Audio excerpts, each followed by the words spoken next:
Et oui, que ferait-on sans Google Maps? J'admire mes parents qui ont passé des années à regarder une carte pour trouver l'itinéraire de nos vacances, à la tourner un peu dans tous les sens pour être sûr qu'on ne s'était pas trompé de route. D'un côté, je pense que ça faisait travailler le sens de l'orientation, mais je vous avoue que j'ai un peu la flemme de lire une carte de nos jours. Avec toutes les applications qu'on a pour naviguer d'un point A à un point B, c'est bien plus simple. Tenez, cette carte me menait à Hong Kong, donc j'en profite pour vous montrer quelques paysages de cette ville. Je vous conseille d'ailleurs d'y passer quelques jours. J'entends souvent autour de moi des questions sur la sécurité à Hong Kong, parce qu'il y a eu des manifestations, etc. Mais n'oubliez pas, en fait, que les médias parlent uniquement de ce qui ne va pas. Je vous assure que 99% du temps, Hong Kong est une ville agréable à visiter. C'est aussi l'occasion de découvrir une culture totalement différente et de goûter à de la vraie cuisine chinoise comme on l'aime. Cette ville est un mélange fascinant entre modernité et tradition millénaire. Entre ses gratte-ciels imposants et ses temples cachés, chaque coin de rue a une histoire à raconter. Et non, cette vidéo n'est pas sponsorisée par le gouvernement de Hong Kong, mais ça me tenait à cœur de vous parler un peu de ma ville natale, que j'apprécie de plus en plus au fil du temps. Allez, retournons à notre sujet de vidéo.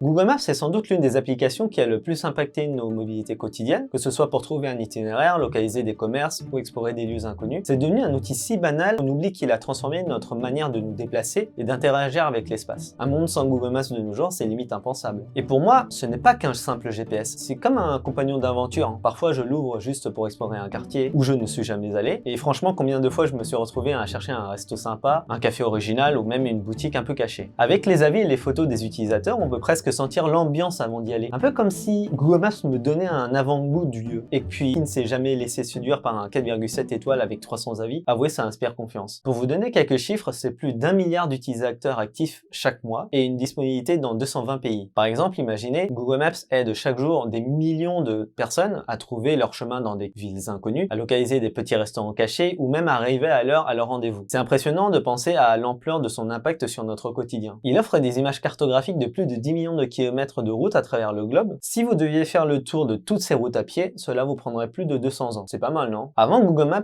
les cartes étaient des outils physiques statiques de temps en temps imprécis. Avec cette plateforme, la carte devient vivante, évolutive. C'est presque comme si nous pouvions interagir avec l'espace autour de nous. Un lieu n'est plus seulement un point sur une carte, mais une expérience visuelle immersive. Aujourd'hui, nous ne nous déplaçons plus dans les villes ou dans les quartiers comme avant. Nous explorons, planifions et naviguons de manière plus fluide, plus efficace, et parfois même sans jamais mettre un pied dehors. Les trajets sont optimisés et les erreurs quasi inexistantes. Et pourtant, cela soulève aussi une question. Avons-nous perdu une part de spontanéité dans nos déplacements?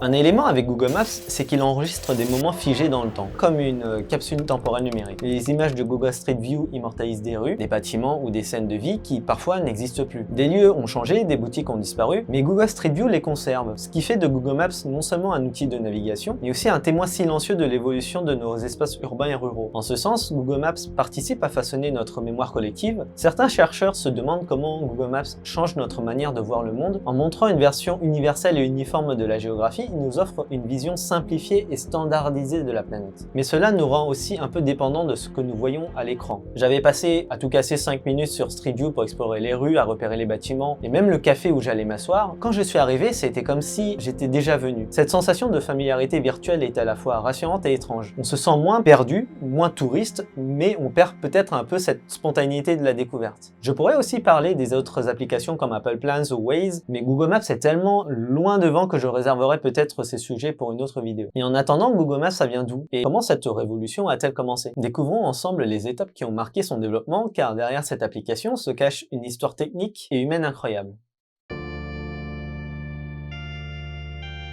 En 2003, une petite start-up australienne du nom de Wild Technologies, fondée par Lars et Jens, avait une idée révolutionnaire. Proposer une carte en ligne dynamique, fluide et intuitive. À l'époque, les cartes sur internet étaient statiques, lentes et peu pratiques. Leur vision, permettre aux utilisateurs de zoomer, d'explorer et de manipuler les cartes comme s'ils avaient la planète entière au bout des doigts. Cette idée ne passe pas inaperçue. En 2004, Google rachète Wild Technologies. Pourquoi? Parce que, en fait, dans sa mission d'organiser toute l'information mondiale, Google avait flairé un potentiel gigantesque. Il savait que maîtriser la cartographie cartographie numérique deviendrait un pilier de leur empire. Et voilà que Google fait une autre acquisition stratégique, Keyhole, une startup spécialisée dans l'imagerie satellite. Keyhole est le cœur de ce qui deviendra plus tard Google Earth, permettant de visualiser la Terre en 3D. Combiner des cartes interactives et des images satellites, c'était du génie pur. Cette fusion a posé les bases d'une révolution technologique qui a changé notre manière de voir et de parcourir le monde. Mais en 2004, l'infrastructure Internet n'avait rien à voir avec celle d'aujourd'hui. On parle d'une époque où les processeurs et les cartes graphiques étaient loin de nos RTX 4090 ou des M4 Pro d'Apple. La couverture satellite était limitée et traiter autant de données géographiques en temps réel relevait d'un casse-tête monumental. Pourtant, Google a investi des ressources colossales pour relever le défi. Leur équipe d'ingénieurs s'est mise à coder comme des fous pour que ce projet devienne une expérience fluide et accessible à tous. Imaginez stocker et traiter des millions de points de données géographiques et rendre ça utilisable par n'importe qui en temps réel, une tâche titanesque et coûteuse. D'ailleurs, petite question, vous vous êtes déjà demandé pourquoi Google Maps est gratuit? Ça semble évident maintenant qu'un GPS devienne gratuit, mais réfléchissez. À l'époque, les GPS comme TomTom étaient payants, et pas qu'un peu, c'était limite un symbole de statut. Google, eux, ont choisi une autre stratégie. Plutôt que de faire payer directement, ils ont décidé de rendre Google Maps gratuit dès le départ, parce qu'ils savaient que ce pari allait les rendre incontournables. En démocratisant l'accès aux cartes numériques, ils ont non seulement écrasé la concurrence, mais aussi créé un écosystème entier de services et d'applications autour de leur plateforme. Aujourd'hui, plus personne ne paie pour un GPS, et Google a réussi son pari. Et c'est ainsi que le projet Google Street View est né. En 2007, Google lance Google Street View, avec l'ambition d'offrir une immersion totale dans les rues du monde entier. Pour concrétiser cette vision, il déploie une flotte de véhicules équipés de caméras à 360 degrés, parcourant les routes pour capturer des images des paysages urbains et ruraux. L'idée de cartographier les routes tout en proposant une expérience immersive révolutionne l'utilisation des cartes. Au départ, Google teste l'idée avec des vélos, ou des véhicules simples, équipés juste d'une caméra à 360 degrés. Une fois validés, les fameuses Google Street View Cars apparaissent avec leur caméra sur le toit. Sans trop rentrer dans les détails, le Mac contenant 15 caméras HD capture des milliers d'images par jour. Ces données couvrent aujourd'hui plus de 16 millions de kilomètres. Les photos sont assemblées par des algorithmes pour créer des vues panoramiques. Ces voitures enregistrent également l'état des routes,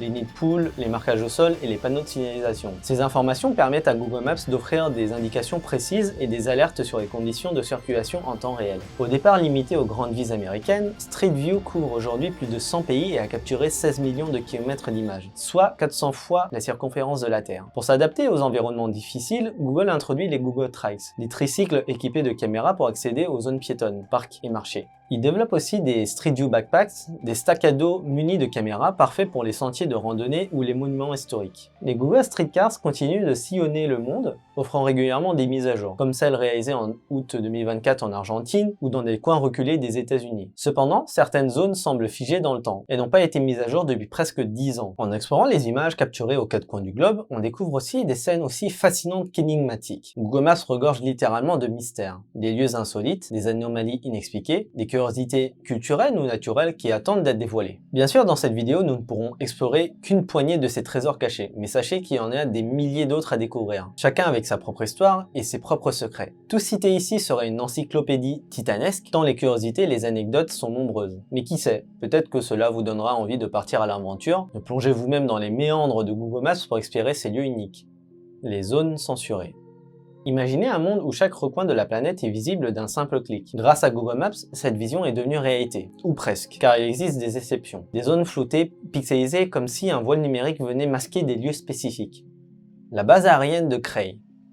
Située dans l'Oise en France, la base aérienne de Creil est partiellement floutée sur Google Maps. Ce floutage, qui concerne certaines sections spécifiques, est motivé par des raisons stratégiques et de sécurité nationale. Creil joue un rôle clé dans les missions de renseignement aérien en France. Elle héberge notamment des unités spécialisées dans la photographie aérienne et la reconnaissance. Aujourd'hui, la base est utilisée pour préparer et analyser des données sensibles provenant d'avions ou de satellites militaires. Le floutage des infrastructures les plus critiques vise à limiter le risque de contre-espionnage ou d'exploitation par des acteurs malveillants. Par exemple, les hangars qui abritent des équipements technologiques classifiés ou des avions de surveillance sont volontairement masqués. Cela empêche également des organisations malveillantes d'utiliser ces informations pour localiser des infrastructures stratégiques. Historiquement, Creil a été impliqué dans des missions sensibles, notamment dans des zones de conflits étrangers comme le Sahel ou le Moyen-Orient. Ces opérations, souvent classifiées, relèvent du secret défense. Le floutage permet de protéger les données liées à ces missions et et de garantir leur confidentialité. Même si les images satellites accessibles au public ne révèlent pas de détails militaires précis, elles pourraient fournir des indices exploitables par des groupes mal intentionnés. Le floutage est donc une mesure préventive demandée par la France dans le cadre de protocoles de sécurité nationale. Sur Google Maps, les parties floutées incluent des hangars et certains bâtiments stratégiques, tandis que les pistes et les zones périphériques restent visibles. Cette approche symbolise l'équilibre entre transparence publique et protection des infrastructures critiques. La base de Creil est un exemple frappant de la manière dont les nations protègent leurs actifs stratégiques dans un monde de plus en plus transparent. L'île de Jeannette.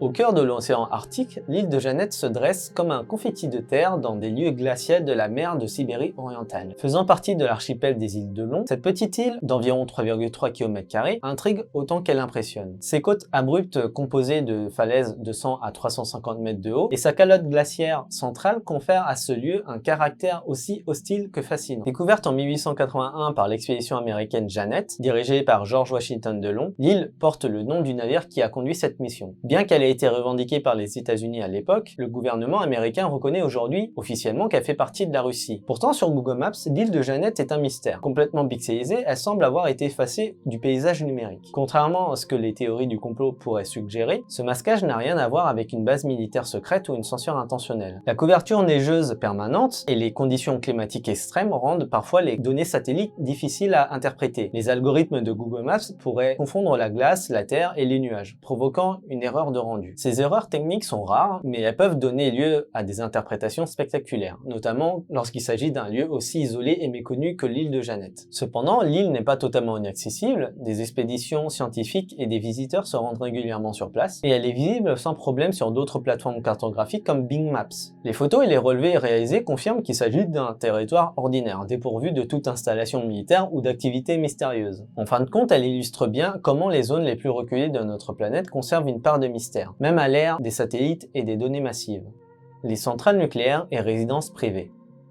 Revenons en Europe où l'on rencontre deux exemples frappants de zones floutées. Prenons les exemples de centrales nucléaires. Ces infrastructures stratégiques sont volontairement masquées sur Google Maps. Mais la censure ne s'arrête pas là. Parfois, ce sont même des résidences privées qui disparaissent des cartes. Il s'agit souvent de la maison de personnalités publiques, de figures politiques ou de personnes sous protection. Ce floutage est une question de vie privée mais aussi de sécurité personnelle. Les règles sur le sujet diffèrent cependant d'un pays à l'autre. Ce qui est flouté en Europe ne l'est pas forcément ailleurs, chaque gouvernement ayant sa propre approche en matière de cartographie et de confidentialité.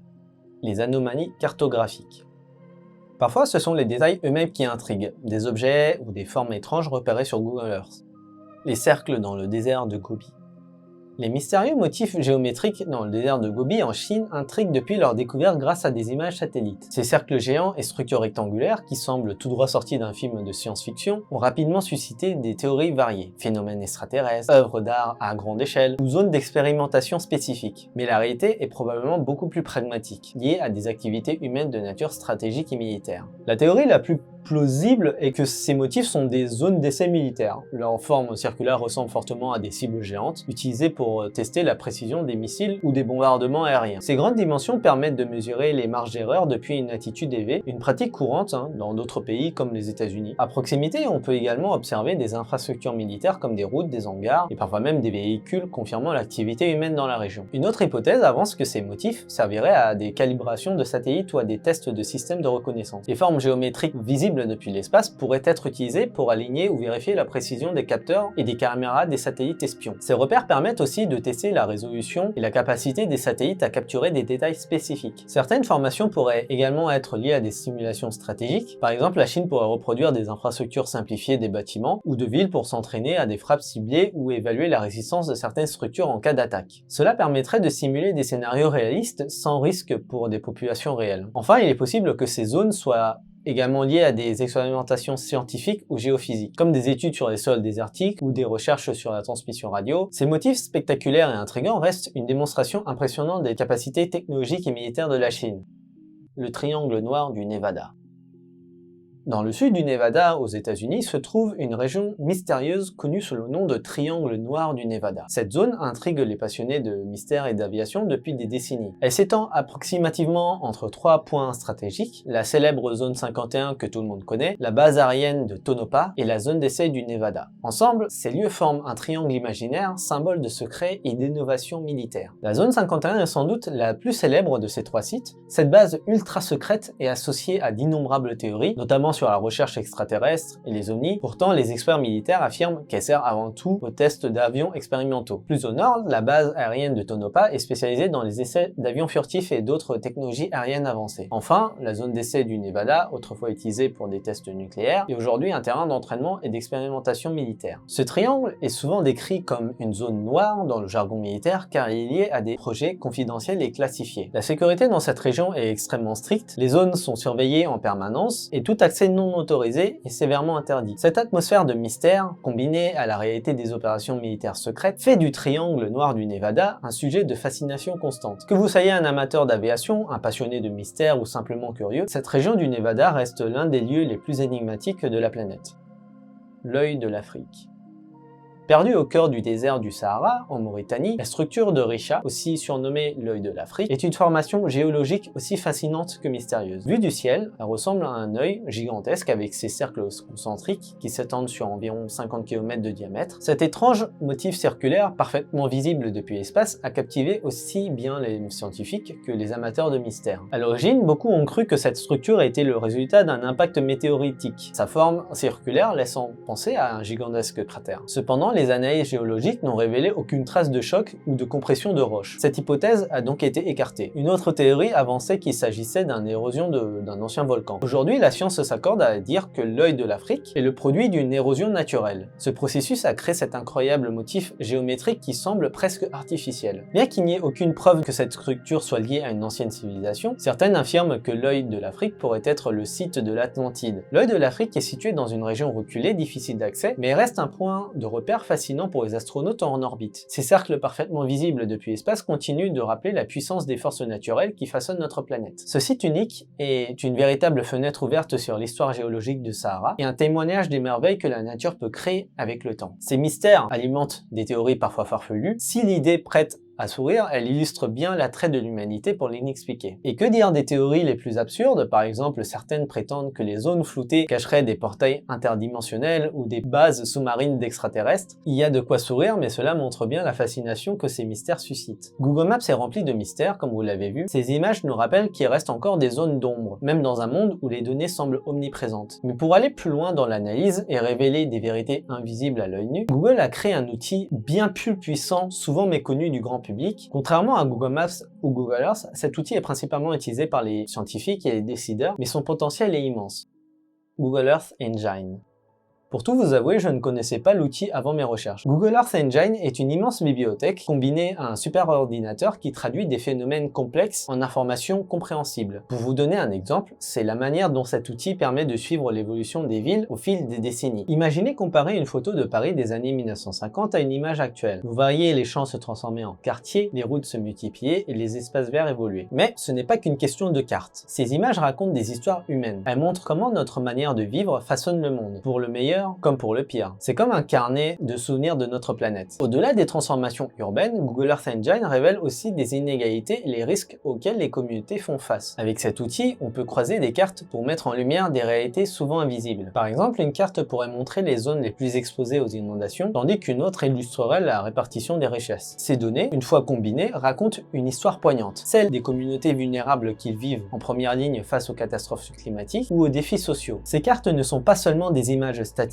elles traduisent des besoins humains comme l'accès à l'eau, à l'électricité ou à des infrastructures sûres. En donnant une voix aux données, Google Earth Engine aide à identifier des solutions concrètes pour améliorer la vie des gens. C'est un outil qui, loin de se contenter d'analyser, agit comme un allié pour guider les politiques publiques vers plus d'équité et de justice. En comparant des images satellites prises à plusieurs années d'intervalle, on peut observer des transformations saisissantes. L'avancée du désert au Sahel, l'assèchement de la mer d'Aral ou encore l'impact des incendies de forêt en Australie. Ces visualisations ne se contentent pas pas de montrer des faits, elle sensibilise et mobilise. Elle donne accès aux décideurs des outils concrets pour prendre des mesures qui peuvent réellement changer les choses. Une de ses forces est sa capacité à transformer des données complexes en récits visuels puissants. Ce qu'on appelle le data storytelling permet de rendre ces enjeux accessibles et compréhensibles pour le plus grand nombre. Les ONG, les journalistes et les chercheurs utilisent ces outils pour raconter des histoires captivantes qui révèlent les défis environnementaux ou sociaux auxquels nous faisons face. Ces récits ne se contentent pas d'informer, ils touchent, ils interpellent et incitent à agir. Et c'est là tout l'intérêt de Google Earth Engine, rendre visible l'invisible et donner un sens humain aux données. On peut donner quelques exemples concrets de Google Earth Engine. Par exemple, avec des projets comme Global Forest Watch, on peut détecter la déforestation en temps réel et alerter les organisations qui protègent la nature. Pour tout ce qui est changement climatique, les scientifiques utilisent Google Earth Engine pour mesurer l'impact du réchauffement climatique sur les glaciers, les océans et les écosystèmes. Pour aider les agriculteurs et grâce à Google Earth Engine, on peut identifier les zones agricoles à risque de sécheresse et optimiser l'utilisation de l'eau pour des récoltes durables. Afin de protéger les écosystèmes, les biologistes utilisent Google Earth Engine pour surveiller les récifs coralliens ou les mangroves et mettre en place des stratégies de conservation adaptées. Google Earth Engine n'est pas seulement un outil technique, scientifique. C'est une fenêtre sur notre monde et une ressource précieuse pour imaginer un futur meilleur. En combinant la puissance de l'analyse de données et de la richesse des informations géospatiales, il permet de comprendre les défis de notre époque, qu'ils soient environnementaux, sociaux ou économiques. Google Earth Engine prouve que derrière chaque donnée se cache une histoire, et que ces histoires peuvent inspirer le changement. Elle agit comme un fil conducteur reliant les sciences environnementales, la technologie et l'action humaine. Ces applications vont bien au-delà de la simple cartographie, et il incarne l'espoir que nous pouvons mieux protéger notre planète grâce à des outils innovants et une compréhension accrue des défis auxquels nous faisons face. Les zones censurées sur Google Maps aux données sophistiquées de Google Earth Engine, il y a une leçon précieuse. Google Maps, ce n'est pas juste une application pour éviter un embouteillage ou trouver un bon resto. C'est une clé pour décrypter notre monde, une invitation à s'émerveiller devant ce que l'on connaît déjà et ce qui nous reste encore à découvrir. Même à l'ère des technologies avancées, il y a des mystères, des zones floutées, des lieux qui défient notre compréhension. Et heureusement, car c'est cette part d'inconnu qui alimente notre curiosité, cette envie irrépressible d'aller plus loin et de donner du sens à ce qui nous entoure. Il a transformé notre manière d'appréhender le monde. Les cartes papier avec leurs détours imprécis et leurs angles pliés ont laissé place à une navigation fluide, à des découvertes enrichissantes à chaque coin de rue. Avec Street View, on a voyagé depuis chez nous, exploré des quartiers que l'on ne pensait jamais voir. Aujourd'hui, avec Google Earth Engine, on franchit un cap encore plus fascinant. On ne se contente plus d'observer, on comprend, on analyse et parfois on agit. Ces outils donnent vie aux données et qui les transforment en récits qui touchent, qui éclairent et qui mobilisent. Alors oui, Google Maps continuera de s'améliorer, d'ajouter des fonctionnalités, de combler les blancs sur ses cartes, mais une chose demeure immuable, notre soif de découvrir.